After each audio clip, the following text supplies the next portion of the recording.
ချင်းမိုင်မြို့မှာလူများစုမသိသေးတဲ့ရှေးဟောင်းတန်တာကြီးစံတဲ့နေရာတစ်ခုရှိပါတယ်ဒီနေရာကို Wat Ecam လို့ခေါ်ကြပြီးဒီနေရာမှာနောက်ကွယ်မှာထူးဆန်းတဲ့တန်တာကြီးတစ်ခုရှိနေပါတယ်ဒီပျက်စီးနေတဲ့ဖျားရှေးဟောင်းတာမန်အဆောက်အဦတစ်ခုမဟုတ်ပါဘူးတချို့ကမြောက်တွေရဲ့ဖျားလို့ခေါ်ကြပါတယ်ဘာဖြစ်လို့မြောက်တွေရဲ့ဖျားလို့ခေါ်ကြလဲဆိုတော့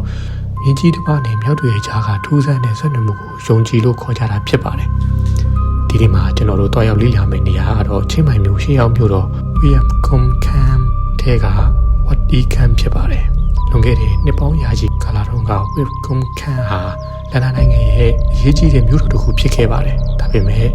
အချိန်ကြာလာတဲ့အမျှရေးကြီးမှုတွေတဘာဝပေးအနေတွေကြောင့်မြို့ဟာတဖြည်းဖြည်းဆုပ်ပြည့်ခံခဲ့ရပါတယ်မြေအောင်မှာမြုပ်ထွားတဲ့ဘုရားတွေဇေဒီတွေဘုန်းကြီးကျောင်းတွေဟာနှစ်ပေါင်းများစွာပျောက်ကွယ်နေခဲ့ကြပါတယ်အဲဒါကတခုကတော့ Wat Ecam ဖြစ်ပါတယ်။ Ecam ဆိုတဲ့စကားလုံးဟာထိုင်းနိုင်ငံမြောက်ပိုင်းဘာသာစကားတစ်ခုဖြစ်ပြီးမြောက်လို့ခေါ်ပါတယ်။ဒေသခံတွေပြောတာကတော့အရင်က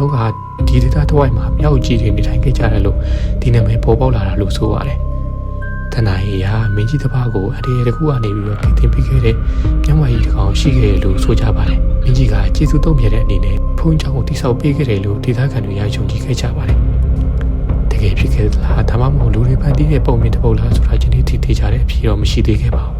။ဒါပေမဲ့ထူးဆန်းတာကဒီပျက်စီးနေတဲ့ဘုရားကိုသူ့ဖို့နေချိန်မှာရှေးဟောင်းသုတေသနပညာရှင်တွေကဘာတွေသူရှိခဲ့တယ်လဲ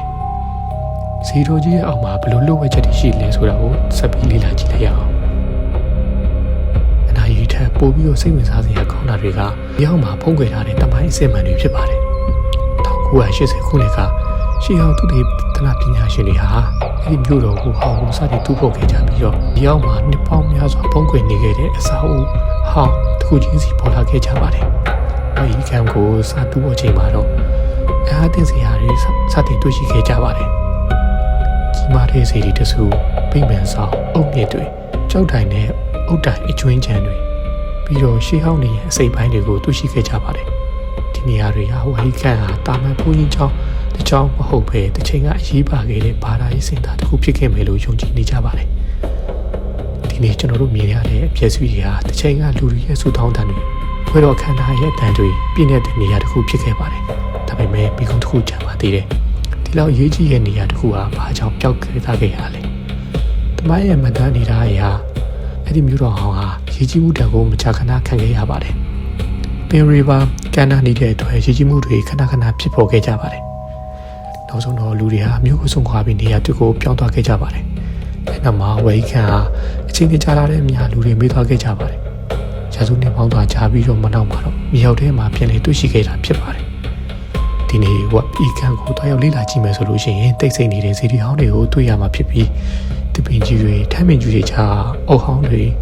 ကိုတွေ့ရှိရမှာဖြစ်ပါတယ်။ဒါပေမဲ့တရားတစ်ခုဟာဒီနေရာပျက်စီးနေတဲ့အပုံတွေစုထားတဲ့နေရာတစ်ခုမဟုတ်ပါဘူး။လွန်ခဲ့တဲ့နှစ်ပေါင်းရာကြီးတွေကလူတွေယုံကြည်မှုတမိုင်း